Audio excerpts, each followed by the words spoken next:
সম্প্রতি Toyota company এমন একটা গাড়ি তৈরি করতে চলেছে যেটাতে আমরা পেট্রোলের পরিবর্তে পানি ব্যবহার করতে পারবো। আর ধারণা করা হচ্ছে এর ফলে প্রায় সব গাড়ি কোম্পানি, এমনকি ইলন মাস্কের টেসলা, যেটা কিনা সব থেকে পরিবেশ বান্ধব গাড়ি হিসেবে নিজেকে দাবি করছে, সেটাকেও ছাড়িয়ে যাবে। কারণ টয়োটার এই নতুন ইঞ্জিনও একটা পরিবেশ বান্ধব ইঞ্জিন হতে চলেছে। এমনকি এখানে তেল বা গ্যাসের পরিবর্তে পানি ব্যবহার করা হবে।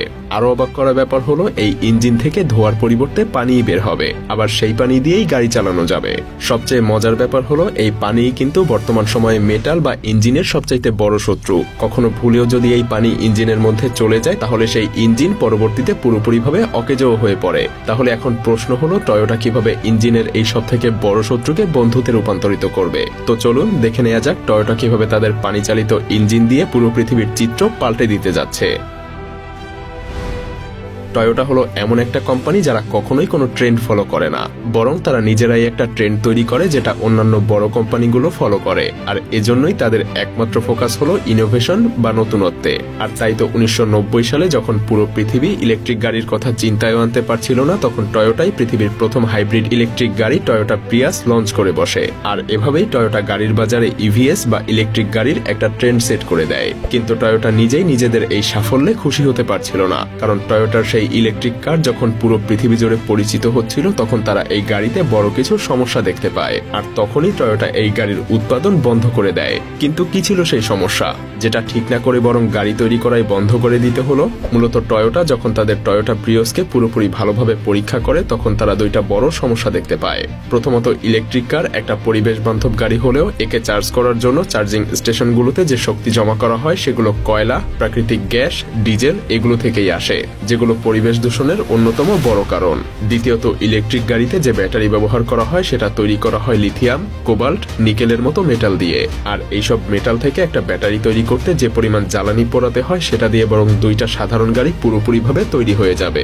আর এ কারণেই তারা ইলেকট্রিক গাড়ির উৎপাদন বন্ধ করে দিয়ে অন্য সব সাধারণ গাড়িকেই আরো বেশি ইমপ্রুভ করার কাজে মনোযোগ দেয়। তবে তাদের এই সমস্যার একটা সমাধান হতে পারে হাইড্রোজেন গ্যাস, কারণ একটা হাইড্রোজেন গ্যাসে দুইটা হাইড্রোজেন মলিকিউল থাকে। আর হাইড্রোজেনের আকার ছোট হওয়ার কারণে এটা খুব সহজেই কোনো ট্যাঙ্কে অনেক বেশি করে জমিয়ে রাখা যায়। এছাড়াও দুইটা হাইড্রোজেন মলিকিউলের মধ্যকার বন্ধন অনেক বেশি হওয়ায় খুব সহজেই তা ভেঙে প্রচুর পরিমাণে শক্তিও পাওয়া যায়, যেটা পেট্রোলের চেয়ে 3 গুণ বেশি। এছাড়াও এতে কার্বন ডাই অক্সাইডের মতো ভয়াবহ গ্যাস নির্গত হয় না। কিন্তু হাইড্রোজেন ব্যবহার করার কিছু ভয়ঙ্কর দিকও আছে, কারণ হাইড্রোজেন হলো একটা দাহ্য পদার্থ। আর তাই খুব সহজেই 100% পিওর হাইড্রোজেন গ্যাসে আগুন লেগে যায়। তাই বলাই যায় একটা গাড়িতে ট্যাঙ্ক ভর্তি হাইড্রোজেন গ্যাস নিয়ে ঘোরা আর গাড়িতে বিশাল একটা টাইম বোমা নিয়ে ঘোরা যেন একই কথা। সহজে বলতে গেলে এমন হাইড্রোজেন দিয়ে চালিত 100টা গাড়ি যদি কোনো ট্রাফিক জ্যামে আটকে যায় তাহলে সেই পুরো জায়গাটাই একটা অ্যাটম বোমে পরিণত হয়ে যায়, যেটা যে কোনো মুহূর্তেই ফাটতে পারে। আর এই সমস্যার কারণেই টয়োটা প্রাথমিকভাবে তাদের আইডিয়াটা নিয়ে আর কাজ করেনি। তারা মনে করে যেহেতু হাইড্রোজেন 100% পিওর অবস্থায় দাহ্য বা যে কোনো মুহূর্তে আগুন লেগে যেতে পারে, তাই তারা এটার সমাধান করলেই খুব সহজেই হাইড্রোজেন গাড়িতে ব্যবহার করতে পারবে। যার কারণে এই সমস্যার সমাধান হিসেবে হাইড্রোজেনের সাথে অন্য কোনো একটা পদার্থ মিশ্রিত করার সিদ্ধান্ত নেয়। এতে করে হাইড্রোজেন আর 100% পিওর থাকবে না, তাই এতে সহজে আগুন ধরারও কোনো সুযোগ থাকবে না। আর এখান থেকেই আসে পানি চালিত গাড়ির আইডিয়া। কিন্তু তারপরেও এখানে আরেকটা বড় সমস্যা দেখা দেয়, আর তা হলো টয়োটা যখন তাদের গবেষণা শুরু করে তখন তারা দেখতে পায় এর আগেও কিছু কিছু গবেষক পানি দিয়ে গাড়ি চালানোর চেষ্টা করেছিল, যদিও তারা প্রাথমিকভাবে সফল হয়েছিল, কিন্তু পরবর্তীতে বিভিন্ন কারণে সেই আইডিয়া আর বড় কোনো কিছুতে রূপ নিতে পারেনি। যেমন 1980 সালে আমেরিকায় বাড়তে থাকা তেলের দামের কারণে স্ট্যানলি মেয়র্স নামের একজন ছোট গবেষক পেট্রোলের বিকল্প হিসেবে পানি চালিত গাড়ি আবিষ্কার করে। তার আবিষ্কার করা গাড়ি 3 লিটার পানিতে প্রায় 180 কিলোমিটার পর্যন্ত যেতে পারত। কিন্তু স্বাভাবিকভাবেই বড় বড় পেট্রোল কোম্পানিগুলো এই ব্যাপারটা ভালোভাবে নেয়নি, কারণ এই আইডিয়া সবার কাছে পৌঁছালে তাদের ব্যবসা তো লাটে উঠে যাবে। তো 1998 সালে তিনি কিছু ইনভেস্টরের সাথে হোটেলে তার আবিষ্কার করা এই গাড়ি নিয়ে আলোচনা করছিল।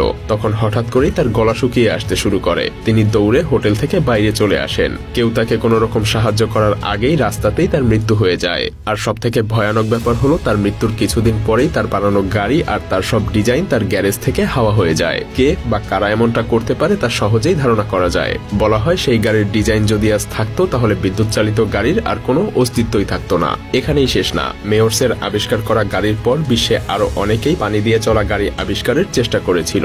যেমন 2018 সালে ভারতের একদল শিক্ষার্থী পানি দিয়ে চলতে পারে এমন একটা গাড়ি আবিষ্কার করেছিল, তারা মারুতি গাড়ির ফুয়েল ট্যাঙ্কে ক্যালসিয়াম কার্বাইডের টুকরো আর পানি মিশিয়ে কেমিক্যাল রিঅ্যাকশন ঘটায়, ফলে দাহ্য এসিটিলিন গ্যাস তৈরি হয়, যেটা দিয়ে সহজেই গাড়ি চলতে পারে। কিন্তু সব ডিজাইনেই কিছু না কিছু সমস্যা ছিল, আর সেই সমস্যাগুলোর মধ্যে 3টা বড় সমস্যাও ছিল। প্রথম সমস্যাটা হলো পানি আর গাড়ির ফুয়েল ট্যাঙ্ক একসাথে রাখাটাই বিপজ্জনক, কারণ পানিতে থাকা অক্সিজেনের কারণে ফুয়েল ট্যাঙ্কে খুব সহজেই মরিচা ধরে নষ্ট হয়ে যায়। দ্বিতীয়ত, ক্যালসিয়াম কার্বাইডকে পানিতে মেশানোর ফলে এসিটিলিন গ্যাসের পাশাপাশি ক্যালসিয়াম কার্বাইড তৈরি হয়, যেটা ফুয়েল ট্যাঙ্ককে ব্লক করে দেয়। আর তৃতীয় সবচেয়ে বড় সমস্যা ছিল এসিটিলিন গ্যাস পানির চেয়ে বেশি মরিচা ধরাতে পারে, সেই সাথে এটা হাইড্রোজেন গ্যাসের চেয়ে বেশি অস্থিতিশীল। এছাড়াও এই গ্যাস ভয়ঙ্কর বিষাক্ত, অর্থাৎ পানি দিয়ে চলার জন্য এ পর্যন্ত যতগুলো ইঞ্জিন ডিজাইন করা হয়েছে তার সবগুলোই প্রায় অসম্ভব।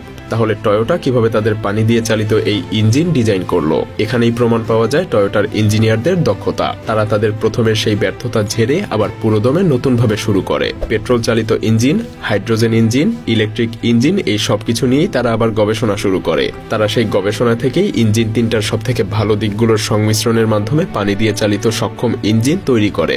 ভাবছেন এটা কিভাবে সম্ভব? চলুন স্বল্প পরিসরে জেনে নেওয়া যাক। একবার ভাবুন তো, হাইড্রোজেন গাড়ির ফুয়েল স্টেশনে কি হয়? মূলত এগুলো ইলেকট্রিক গাড়িরই চার্জিং স্টেশনের মতো কাজ করে। শুধু গাড়িতে সরাসরি বিদ্যুৎ দেওয়ার পরিবর্তে তারা পানিতে বিদ্যুৎ সরবরাহ করে। তারপর ইলেকট্রোলাইসিস বা এক বিশেষ প্রক্রিয়ার মাধ্যমে পানি আর হাইড্রোজেন আলাদা হয়ে যায়। সবশেষে এই আলাদা হওয়া হাইড্রোজেন গাড়ির ফুয়েল ট্যাঙ্কে ভর্তি করা হয়। কিন্তু আমরা প্রথমেই জেনেছি হাইড্রোজেন ভরা ট্যাঙ্ক একটা টাইম বোমার সমান। সেজন্য টয়োটা সিদ্ধান্ত নেয় হাইড্রোজেন ফুয়েল স্টেশনের পুরো সেটআপ গাড়িতেই তারা তৈরি করে ফেলবে। এতে করে একটা ফুয়েলের স্টেশনে যতটা বিপদের সম্ভাবনার সৃষ্টি হতে পারে সেটা আর ঘটবে না, কারণ পুরো সিস্টেমটাই গাড়িতে থাকলে তো আর ফুয়েল স্টেশনের প্রয়োজন নেই। আর গাড়ির সেই সেটআপে ফুয়েল ট্যাঙ্কে হাইড্রোজেন গ্যাসের পরিবর্তে সরাসরি পানি দেয়া হবে। আর ইলেকট্রোলাইসিসের জন্য গাড়িতে ব্যাটারি তো থাকছেই, ফলে গাড়িতে অটোমেটিক্যালি পানি থেকে হাইড্রোজেন গ্যাস উৎপন্ন হয়ে সেই হাইড্রোজেন থেকে শক্তি নিয়ে গাড়ি চলবে। ফলে কোনো বিপদের আশঙ্কা মুক্ত থেকেই হাইড্রোজেন থেকে খুব সহজেই গাড়ি চালানো যাবে। আর ফুয়েল ট্যাঙ্ককে মরিচা ধরা থেকে রক্ষা করতে ট্যাঙ্কটাকে মরিচা প্রতিরোধী একটা প্রলেপ দিয়ে বানালেই ব্যাস সমস্যার সমাধান হয়ে গেল। এভাবেই টয়োটা আগের তৈরি করা সব ইঞ্জিনের ভালো ভালো দিকগুলো একত্র করে একটা বেস্ট ইঞ্জিন ডিজাইন করে। যদিও টয়োটার এই পানি চালিত গাড়ির আইডিয়া এখন পর্যন্ত কাগজ কলমে আছে, এই গাড়ির শুধুমাত্র একটা প্রোটোটাইপই তৈরি করা হয়েছে। এজন্যই টয়োটার এই গাড়ির ইঞ্জিনের ব্যাপারে খুব বেশি তথ্য কারো কাছেই নেই। তো এখন আমাদের একটু অপেক্ষা করতে হবে টয়োটা তাদের এই সকল সমস্যার সমাধান করে আমাদের জন্য পানি দিয়ে চালিত কোনো গাড়ি নিয়ে আসতে পারে কিনা। আর এটা সম্ভব হলে বলাই যায় খুব দ্রুতই আমাদের পুরো পৃথিবীর চিত্র পাল্টে যেতে চলেছে।